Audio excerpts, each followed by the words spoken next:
करीब देखो, फसल करीब आ जाए। देखो ये विद्युत प्रतिरोध, ठीक है। प्रतिरोध किसको कहते हैं? प्रतिरोध कहते हैं किसी चीज़ में अगर रुकावट पैदा हो रही है, प्रतिरोध कहते हैं अवरोध को, रुकावट को, ठीक ना। मान लो एक नाली है, उस नाली के अंदर पानी बह रहा है, ठीक, और उस नाली में अगर एक पत्थर का टुकड़ा डाल दोगे बड़ा सा, तो क्या होगा? रुक जाएगा पानी में रुकावट पैदा होगा। अगल बगल से कुछ पानी निकलेगा, पत्थर के अगल बगल से या पत्थर के ऊपर से कुछ पानी निकलेगा, मगर पानी का बहाव क्या हो जाएगा? कम हो जाएगा ना। तो पत्थर ने क्या किया? पत्थर ने पानी के बहाव में रुकावट पैदा किया, रुकावट उत्पन्न किया, ठीक। पत्थर ने पानी की बहाव का मतलब होता है धारा, या धारा का मतलब होता है बहाव, ठीक ना। धारा का मतलब क्या होता है? बहाव, फ्लो, ठीक। वो पानी की धारा बह रही है, पानी का करंट बह रहा है, करंट ऑफ वाटर है, वो पानी की धारा है, अब वो बह रही है। तो उस नाली में आपने पत्थर का एक टुकड़ा डाल दिया, तो उस पानी की धारा में क्या हो गई? पानी के बहाव में रुकावट पैदा हो गई। ठीक उसी तरह से विद्युत धारा, विद्युत की धारा में रुकावट कौन उत्पन्न करता है? प्रतिरोध। क्या? प्रतिरोध विद्युत की धारा में रुकावट उत्पन्न करता है। कभी कभी ऐसा होता है कि कहीं अधिक धारा बहानी पड़ती है, कहीं कम विद्युत धारा बहानी पड़ती है, ठीक ना। तो जहाँ कम विद्युत धारा बहानी हो, तो वहाँ अधिक विद्युत धारा अगर बहा दोगे तो वो आईसी हो या ट्रांजिस्टर हो या बल्ब हो, बल्ब फ्यूज हो जाएगा, पंखा जल जाएगा, आईसी जल जाएगी, ट्रांजिस्टर जल जाएगा, ठीक ना।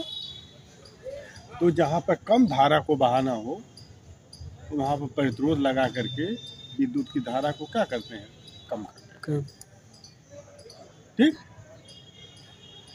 तो प्रतिरोध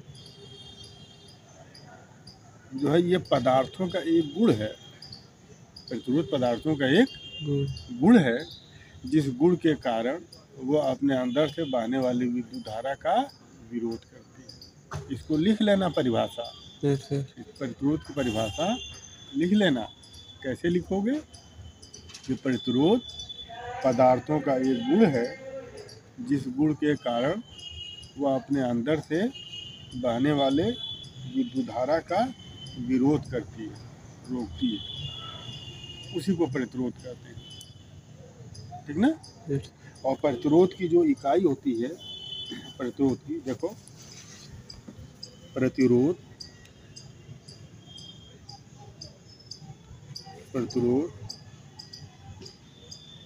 पदार्थ का वह गुण है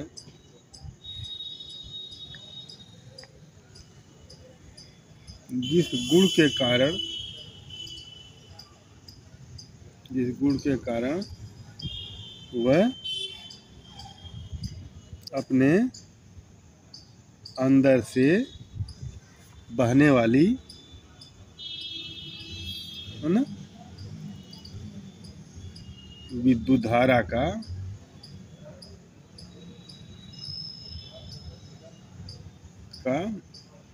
विरोध करता है,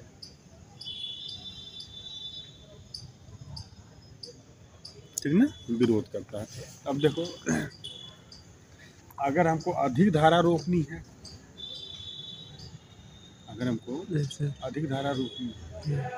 अधिक मान का प्रतिरोध लगाएंगे, है ना। कम धारा रोकनी है तो कम मान का प्रतिरोध लगाएंगे। जैसे नाली में पानी बह रहा है और तुम ये चाह रहे हो कि बहुत अधिक हम पानी की धारा को रोक दें, तो बड़ा सा पत्थर डाल दोगे, है ना। और तुम ये चाहते हो कि बहुत कम धारा रुके, छोटा पत्थर डाल दोगे, छोटा छोटा भी पत्थर डालोगे तो रुकावट उत्पन्न होगी कि नहीं होगा पानी के बहाव में, पानी की धारा में। ठीक उसी तरह से विद्युत की धारा में अगर आप अधिक मान का प्रतिरोध लगाओगे तो वो अधिक धारा को रोकेगा, अधिक विद्युत धारा को क्या करेगा, रोकेगा। कम मान का प्रतिरोध लगाओगे तो कम विद्युत धारा को रोकेगा ये, ठीक ना। तो वो तो इसकी इकाई क्या है प्रतिरोध की, है ना। प्रतिरोध की इकाई ओम होती है। क्या होती है? ओम। प्रतिरोध को किस में नापते हैं? ओम में नापते हैं। देखो प्रतिरोध की इकाई, प्रतिरोध की इकाई ओम होती है। ओम होती है। इसे देखो, इसे ऐसे प्रदर्शित करते हैं। देखो ओम का ये निशान होता है, ये ओम का ये निशान होता है, ठीक ना। इसे ओम से प्रदर्शित करते हैं।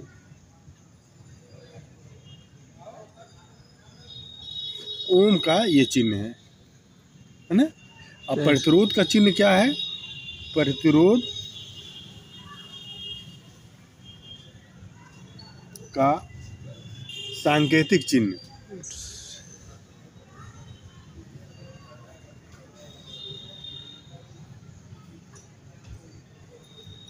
है ना। क्या है ये? देखो ऐसे, ये जहां ऐसा मिल जाए इस तरह, तुम जान जाना कि वो क्या है, बोलो सर। प्रतिरोध है। जहां इस तरह से मिल जाए, ऐसा बना हुआ, तुम ये समझ जाना कि वो क्या है, प्रतिरोध। क्या बोलो? प्रतिरोध। इंग्लिश में उसको क्या कहते हैं? रेजिस्टेंस। क्या कहते हैं? रेजिस्टेंस, ठीक ना। प्रतिरोध, ठीक। तो अब देखो प्रतिरोध जो होता है ये सब में पाया जाता है। प्रतिरोध जिसके अंदर, जिसका प्रतिरोध, इधर देखो मेरी तरफ, जिसका प्रतिरोध अनंत होता है, बहुत अधिक जिसका प्रतिरोध होता है। मान लो देखो ये है, ये देखो ये लकड़ी है, ये क्या है? लकड़ी। ये लकड़ी है ऐसे। इसका प्रतिरोध अनंत है। अनंत मतलब इसका प्रतिरोध बहुत अधिक। इसका प्रतिरोध इतना अधिक है कि यहाँ अगर तुम बैटरी का तार जोड़ो और यहाँ से तुम इसमें तुम विद्युत धारा बहाना चाहो तो इसके अंदर विद्युत धारा नहीं बहेगी। क्यों नहीं बहेगी? कि इसका प्रतिरोध इतना अधिक है कि ये सब धारा को अपने अंदर क्या करेगी, सब धारा को ये रोक लेगी, धारा को बहने नहीं देगी, ठीक ना। अब जैसे मान लो नाली है, कि नाली में खूब बड़ा सा पत्थर ले आकर के डाल दो, इतना बड़ा पत्थर ले आकर पूरी नाली को पूरा पाट दो एकदम ऐसे, तो क्या होगा? पानी नहीं बहेगी। क्या होगा? पूरा पानी रोक लेगा ऐसे, पानी को रोक नाली के अंदर से एकदम नहीं बहने देगा। ठीक बात समझ में आई? तो देखो जिसका प्रतिरोध अनंत होता है, जो अपने अंदर से बिल्कुल विद्युत धारा को नहीं बहने देता, वो विद्युत के कुचालक होते हैं। क्या होते हैं? कुचालक होते हैं, है ना। इनके अंदर से विद्युत धारा बिल्कुल नहीं बहती या इतना कम बहती है कि उसको हम शून्य मान लेते हैं। जैसे बताओ, विद्युत के कुचालक जिनके अंदर धारा नहीं बहती है। क्यों नहीं बहती है? क्योंकि उनका प्रतिरोध बहुत उच्च होता है, बहुत अधिक होता है। जैसे ये सूखी लकड़ी, प्लास्टिक, रबर, ये पेपर, ये पेन का ये प्लास्टिक वाला हिस्सा, इसके अंदर विद्युत धारा बहेगी, करंट बहेगा इसके अंदर? नहीं बहेगा। क्यों नहीं बहेगा? क्योंकि ये विद्युत के कुचालक है। क्यों विद्युत के कुचालक हैं? विद्युत के कुचालक ये इसलिए हैं कि इनका प्रतिरोध बहुत अधिक है। ये विद्युत, ये सब, ये अपने अंदर से पूरा विद्युत धारा को क्या करता है? अब ये मान लो एल्युमिनियम है, क्या है? एल्युमिनियम। तो एल्युमिनियम में करंट बहेगा कि नहीं बहेगा? बहेगा। तो एल्युमिनियम विद्युत का सुचालक हुआ। लोहा में बहेगा कि नहीं बहेगा? बहेगा। तो लोहा सुचालक हो गया। तांबा में बहेगा कि नहीं बहेगा? बहेगा। कापर में बहेगा कि नहीं बहेगा? कापर में विद्युत धारा बहेगी, करंट बहेगा। तो ये सब लोहा, सोना, तांबा, पीतल, ये सब विद्युत के सुचालक हैं। ठीक, तुमसे पूछा जाएगा, कुछ पदार्थों के नाम दे दिए जाएंगे, तुमसे पूछा जाएगा कि इसमें सुचालक और कुचालक अलग अलग छांटिए। लकड़ी दिया है, पेपर दिया है, प्लास्टिक दिया है, लोहा दिया है, सोना दिया है, तांबा दिया है। ठीक, तो तुमसे ये कहा जाएगा कि कुचालक अलग करो, सुचालक अलग। तो लिस्ट बनाओगे, एक तरफ कुचालक की और एक तरफ सुचालक की। कुचालक में क्या लिखोगे? लकड़ी, सूखी लकड़ी, लकड़ी, प्लास्टिक, पेपर, ये सब कुचालक में। और सुचालक में क्या लिखोगे? लोहा, सोना, तांबा, पीतल, ये सब सुचालक में आएंगे। ठीक, बात समझ में? तो मैं सुचालक के प्रतिरोध की मैं बात कर रहा हूँ। मैं किस प्रतिरोध की बात कर रहा हूँ यहाँ पर? सुचालक की प्रतिरोध। उसमें धारा बहेगी, है ना, और प्रतिरोध के मान को कम बेसी करके उसकी धारा को कम बेसी कर लेते हैं। बात समझ में? जैसे देखो, ये इतना लंबा ये लोहे का तार है मान लो, तो इसके अंदर भी प्रतिरोध होगा, इसके अंदर प्रतिरोध होगा। ये कुछ न कुछ विद्युत धारा को क्या करेगा? रोकेगा।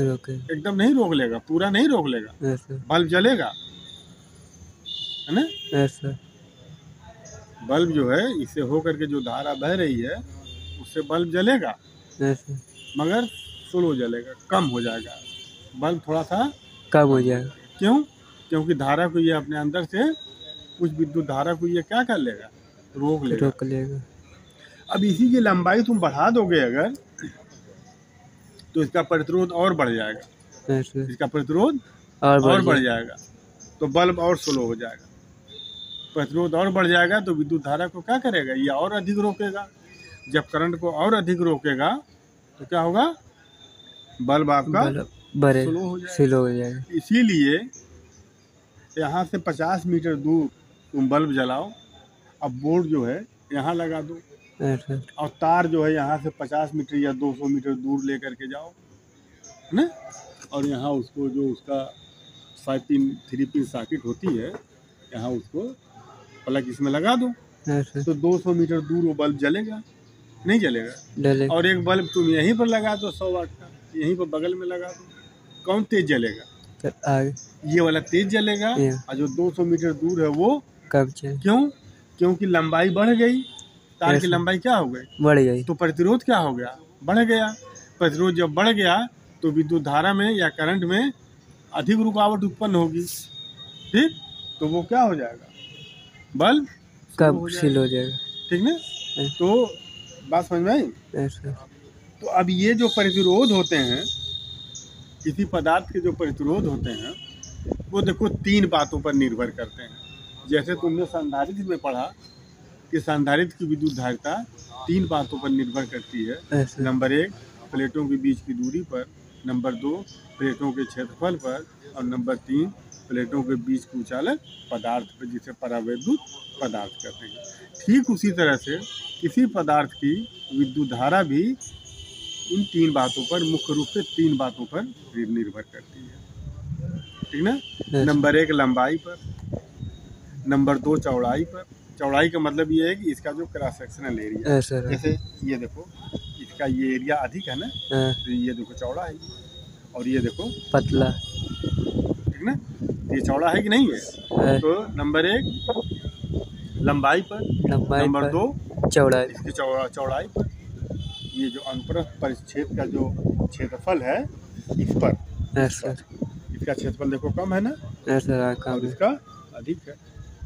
तो लंबाई पर, चौड़ाई पर, और पदार्थ के प्रकार पर, पदार्थ के प्रकार पर। ठीक ना? जैसे देखो, अब ये लोहे का तार मान लो है, अब इतना ही लंबा तार तुम एल्युमिनियम का ले लो, लंबाई भी वही हो और चौड़ाई भी वही हो, तो एल्युमिनियम का प्रतिरोध कम होगा और लोहे का प्रतिरोध ज़्यादा। ठीक, अब इतनी ही लंबाई और इतनी ही चौड़ाई तुम ले लो इसका चांदी ले लो, ठीक ना, सिल्वर। तो सिल्वर का प्रतिरोध सबसे कम होता है, तो जिसका प्रतिरोध सबसे कम होगा उसमें विद्युत धारा अच्छी बहेगी। नहीं, प्रतिरोध कम होगा तो रुकावट कम उत्पन्न होगा ना धारा में, उसमें धारा अच्छी बहेगी, ठीक ना। तो ये जो प्रतिरोध का मान है ये किन किन चीज़ों पर निर्भर करता है? नंबर 1 पदार्थ की चौड़ाई या लंबाई पर, नंबर 2 पदार्थ की चौड़ाई पर, और नंबर 3 पदार्थ के प्रकार पर। ठीक, लंबाई का मतलब ये, अब देखो नंबर 1, देखो मैं यहाँ बता रहा हूँ, देखो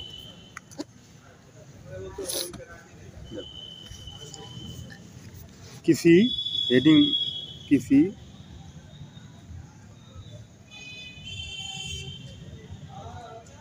पदार्थ को प्रभावित करने, किसी पदार्थ के प्रतिरोध को, किसी पदार्थ, देखो ये गलत लिखा गया है, किसी पदार्थ, मैं यहाँ लिख दूं, के प्रतिरोध को प्रभावित करने वाले कारक, ठीक ना। बात समझ में, ये बोर्ड एग्जाम में भी पूछा जाता है, और ये छमाही इम्तिहान में भी ये पूछा जाएगा, इसको तैयार कर लेना। किसी पदार्थ के प्रतिरोध को प्रभावित करने वाले कितने कारक? 3 कारक। 3। नंबर 1 पदार्थ की लंबाई पर, पदार्थ की लंबाई बढ़ाने से प्रतिरोध बढ़ जाता है और लंबाई घटाने से प्रतिरोध घट जाता है ना। किसी पदार्थ की लंबाई बढ़ाने पर उसका प्रतिरोध बढ़ जाता है ना, तथा लंबाई घटाने पर प्रतिरोध कम हो जाता है। लंबाई घटाने पर प्रतिरोध कम हो जाता है। हाँ, कम हो जाता है।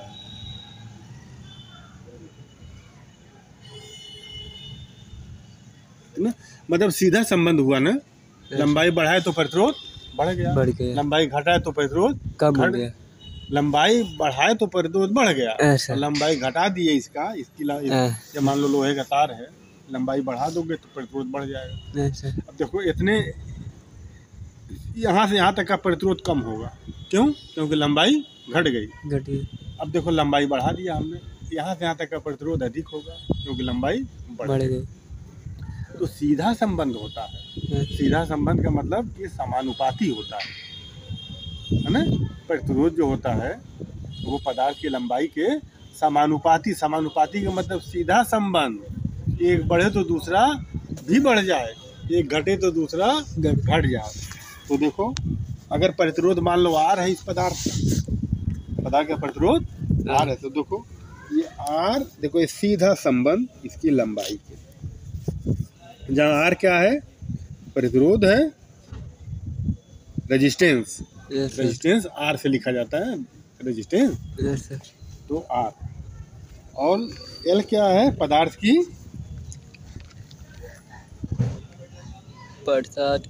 लंबाई, पदार्थ की लंबाई। तो R समानुपाती L के, मतलब कि अगर लंबाई बढ़ाओगे तो प्रतिरोध बढ़ेगा, लंबाई घटाओगे तो प्रतिरोध घटेगा। बात समझ में आई? ठीक ना। किसी पदार्थ की लंबाई बढ़ा देने पर उसका प्रतिरोध बढ़ जाएगा, और प्रतिरोध बढ़ जाएगा तो उसमें अंदर विद्युत धारा घट जाएगा। ठीक ना। देखो धारा को I से लिखते हैं, देखो ये R है, ये L है, और ये मान लो ये I क्या है? मान लो करंट है, धारा, I धारा, विद्युत धारा।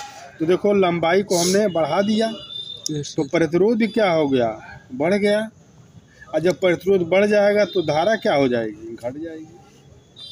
ठीक, यस ये दोनों तीर का निशान ऊपर की तरफ है, मतलब लंबाई बढ़ा रहे हैं तो प्रतिरोध बढ़ रहा है तो धारा घट रही है। लंबाई बढ़ा रहे हैं तो प्रतिरोध बढ़ रहा है और धारा घट रही है। बात समझ में आई? यस और ध्यान देखो इसका उल्टा, अगर लंबाई हम घटाएंगे, लंबाई घटाएंगे तो प्रतिरोध भी घटेगा, प्रतिरोध घटेगा तो धारा बढ़ जाएगी। Yes sir. कितनी बात समझ में आई? तीसरा दूसरा चीज पदार्थ की मोटाई पर, पदार्थ की मोटाई मोटाई।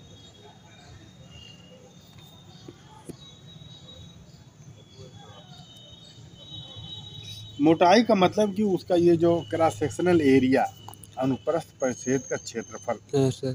है ना, मोटाई अधिक होगी तो ये एरिया क्या होगा, अधिक होगा। तो वो एरिया मान लो ए है, ठीक। Yes sir. अब ये देखो, अब ये उल्टा संबंध होता है। उल्टा लंबाई और प्रतिरोध में तो सीधा संबंध था, लंबाई बढ़ाए तो प्रतिरोध क्या हो गया, उल्टा बढ़ गया। अरे बढ़ गया, बढ़ गया, लंबाई बढ़ाए तो प्रतिरोध बढ़ बढ़ गया। गया। मगर क्षेत्रफल अगर बढ़ा दोगे, मतलब मोटाई बढ़ा दोगे तो प्रतिरोध घट जाएगा, तो प्रतिरोध घट जाएगा। अब जैसे तुम अपनी पेन उठाओ, मुझको दो। अब देखो दोनों की लंबाई देखो, मान लो सेम है, ये देखो दोनों की लंबाई सेम है ना। Yes sir. है, इसकी मोटाई अधिक है यस सर। और इसकी मोटाई अधिक, इसकी मोटाई अधिक है ना, सर। और इसकी मोटाई कम है। कम है, कम। देखो पतली लग रही है ना ये, सर। इसकी मोटाई कम है और इसकी मोटाई अधिक। ठीक, तो इसका जो प्रतिरोध है, मोटाई अधिक होगी तो इसका प्रतिरोध कम होगा, उल्टा संबंध होता है। Yes sir. और इसकी मोटाई कम है तो इसका प्रतिरोध ज्यादा। ठीक, तो इन दोनों में किसका प्रतिरोध अधिक होगा, बताओ, उंगली से बताओ, छू करके बताओ। सर ए इसका प्रतिरोध अधिक होगा, अधिक, क्योंकि इसकी मोटाई कम है और इसका प्रतिरोध ज्यादा हो। नहीं, अरे कम, ये मोटाई, ये अधिक मोटा है ना, ऐसा तो इसका प्रतिरोध कम होगा। कम, ये पतला है तो इसका प्रतिरोध अधिक। मोटाई बढ़ेगी तो प्रतिरोध घटेगा। ये अधिक मोटा है ना, तो इसका प्रतिरोध कम होगा और इसका प्रतिरोध ज्यादा अधिक होगा। अब जैसे देखो इन दोनों की मैं बात करूं, ये सेम पदार्थ है, मान लो दोनों यही लोहा है, मान लो एल्यूमिनियम, ये लोहा एल्यूमिनियम जो भी हो। अब देखो कौन अधिक मोटा है, सर ए, तो इसका प्रतिरोध क्या होगा, मोटाई बढ़ेगी तो प्रतिरोध कम हो जाएगा, तो इसका प्रतिरोध कम होगा और उसका प्रतिरोध अधिक होगा। क्यों अधिक होगा, क्योंकि ये पतला है, तो पतले तार का प्रतिरोध अधिक होता है और मोटे तार का प्रतिरोध कम होता है। ठीक, बात समझ में? अब तुम अगर चाह रहे हो कि यहाँ से 100 मीटर दूर तुम बल्ब जलाओ, ये तार देखो, ये तार आया है ना, ऐसा आया, तार आप देखो दूर से आया, ये तार कम से कम होगा, मुझको लग रहा है कि 50 मीटर लंबा होगा, ऐसा होगा ना, 50 मीटर लंबा ये तार है। ठीक, अगर तुम इस तार को पतला कर दो, ये जो केबल लगी है ना, केबल को पतली कर दो अगर, तो प्रतिरोध क्या हो जाएगा, बढ़ जाएगा। प्रतिरोध बढ़ जाएगा तो धारा में रुकावट उत्पन्न होगा अधिक। ठीक, जब धारा में अधिक उत्पन्न होगा रुकावट, तो यहाँ ऑफिस के जितने बल्ब पंखे ये सब क्या होंगे, स्लो हो जाएंगे, धीमे हो जाएंगे। ठीक, तो तुम क्या करोगे, बोलो क्या रास्ता है, वो विद्युत धारा में रुकावट ना उत्पन्न हो, कि अब बहुत कम उत्पन्न हो, इसकी मोटाई क्या करोगे, बढ़ा दोगे, बढ़ा देंगे, केबल की मोटाई बढ़ा देंगे। तब तुम जाओगे मार्केट से मोटी वाली केबल लेकर के आओगे। अगर ये 12 mm की है तो तुम 20 mm की केबल लेकर के आओगे, मोटी केबल लेकर के आओगे, ठीक ना। अगर ये पतली केबल है तो मोटी वाली केबल तुम लेकर के आओगे, उस मोटी केबल को लगा दोगे, तो मोटाई बढ़ गई तो प्रतिरोध क्या हो गया, कम हो गया, कम हो जाएगा। प्रतिरोध कम हो गया तो धारा क्या हो गई, बढ़ जाएगी, तो आपका बल्ब भी तेज जलने लगेगा, पंखा भी आपका जो है तेज चलने लगेगा। बात समझ में आई? तो दो हो गए, एक पदार्थ की लंबाई पर और दूसरा पदार्थ की चौड़ाई पर। चौड़ाई का मतलब समझ लो कि ये जो अनुप्रस्थ परिच्छेद का क्षेत्रफल होता है, इसकी चौड़ाई की बात कर रहे हैं ये। सर, ये जो क्रॉस सेक्शनल एरिया होता है, ठीक ना, इसकी। ये अगर मोटा होगा तो इसका एरिया अधिक होगा, क्षेत्रफल इसका क्या होगा, अधिक। तो 2 हो गए पदार्थ की लंबाई पर, पदार्थ की चौड़ाई चौड़ाई पर। नंबर 3 जो हमने पहले ही बताया था, पदार्थ के प्रकार पर, यस सर। पदार्थ के प्रकार पर। देखो यहाँ देखो पदार्थ की मोटाई पर और पदार्थ और प्रतिरोध में चौड़ाई उल्टा संबंध होता है, उल्टा होता है। मोटाई बढ़ा दोगे तो प्रतिरोध घट जाएगा। तो देखो ये प्रतिरोध है और ये मान लो इसकी मोटाई। Yes sir. ठीक ना। तो अब यहाँ देखो मोटाई अगर तुम बढ़ा दोगे तो प्रतिरोध घट जाएगा, जिसको मैं तीर का निशान ऊपर यहाँ में लगाया हूँ। Yes sir. इसका मतलब कि मोटाई को अधिक कर रहे हो। देखो तीर का निशान ऊपर है, मोटाई अधिक करोगे, तार को मोटा कर दोगे तो प्रतिरोध घट जाएगा, रेजिस्टेंस घट जाएगा। और अगर इसकी मोटाई को घटा दोगे, तीर का निशान में देखो नीचे दिखा रहा हूँ, मोटाई को कम कर दोगे तो प्रतिरोध बढ़ जाएगी। देखो ये उल्टा संबंध है कि नहीं है। यहाँ तीर का निशान ऊपर है, यहाँ तीर का निशान नीचे। इसका मतलब ये हुआ कि आर ये जो प्रतिरोध है वो क्षेत्रफल या मोटाई के मोटाई और प्रतिरोध में उल्टा संबंध है। Yes sir. है ना। मोटाई बढ़ाते हो तो प्रतिरोध घट रहा है, घट जाएगा। उल्टा संबंध के लिए देखो ये तो समानुपाती के निशान तो ये रहेगा ही जो ऊपर लगाए हो, इसको तुम कर दोगे 1/A को उलट दोगे, A को उल्टा कर दोगे। अगर तुम ये लिखते RA तो ये सीधा संबंध हो जाता है। yes, मगर सीधा संबंध तो है नहीं, उल्टा संबंध है। एक बढ़ा रहे हो तो दूसरा क्या हो रहा है, घट रहा है। तो इसको तुम 1/A कर दो, ये है ना। इसको हम कहते हैं कि ये व्युत्क्रमानुपाती है। yes, है ना। ये जो प्रतिरोध है क्षेत्रफल के या मोटाई के व्युत्क्रमानुपाती माने उल्टा संबंध होता है। एक बढ़े तो दूसरा घट जाए, उल्टा संबंध होता है। और एक बढ़े तो दूसरा बढ़ जाए तो सीधा संबंध होता है। सीधा संबंध किसमें है, इसमें है लंबाई में। लंबाई बढ़ा तो प्रतिरोध बढ़ा, लंबाई घटा तो प्रतिरोध घटा। तो लंबाई और प्रतिरोध में सीधा संबंध है, मगर मोटाई और प्रतिरोध में उल्टा संबंध। बात समझ में आई। यस। और तीसरा ये है कि पदार्थ के प्रकार पर, तीसरा पदार्थ के प्रकार पर। ठीक, पदार्थ के प्रकार पर तीसरा फैक्टर या तीसरा कारक है ना, पदार्थ के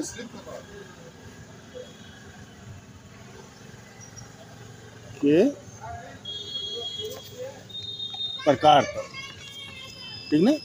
देखो टंगस्टन का प्रतिरोध अधिक होता है। ठीक है, टंगस्टन तुम पता नहीं देखे कि नहीं देखे। हम लोहा, एल्युमिनियम और चांदी की बात हम चलो कर रहे हैं, या कॉपर की बात कर रहे हैं। लोहा, एल्युमिनियम, कॉपर और चांदी की बात कर रहे हैं। ठीक ना। तो सबसे अधिक प्रतिरोध लोहा का होता है, आयरन का, है ना। इन चार चीज़ों को, इन चार पदार्थों को तुम ले लो जिसकी लंबाई और चौड़ाई चारों की क्या रहे, बराबर रहे। लंबाई और चौड़ाई चारों की बराबर रहे तो सबसे अधिक प्रतिरोध लोहा का होगा। ठीक ना। उससे कम प्रतिरोध एल्युमिनियम का होगा, उससे कम प्रतिरोध किसका होगा, कॉपर का होगा। और सबसे कम प्रतिरोध चांदी का होगा। तो जिसका प्रतिरोध कम होगा उसमें धारा अच्छी बहेगी। तो सबसे कम प्रतिरोध किसका है, चांदी का है। तो चांदी में विद्युत धारा सबसे अच्छी बहेगी। बात समझ में। चांदी में धारा अच्छी बहेगी। तो जिसमें धारा अच्छी बहेगी, जिसमें रुकावट कम उत्पन्न होगा, वो गर्म नहीं होगा तार।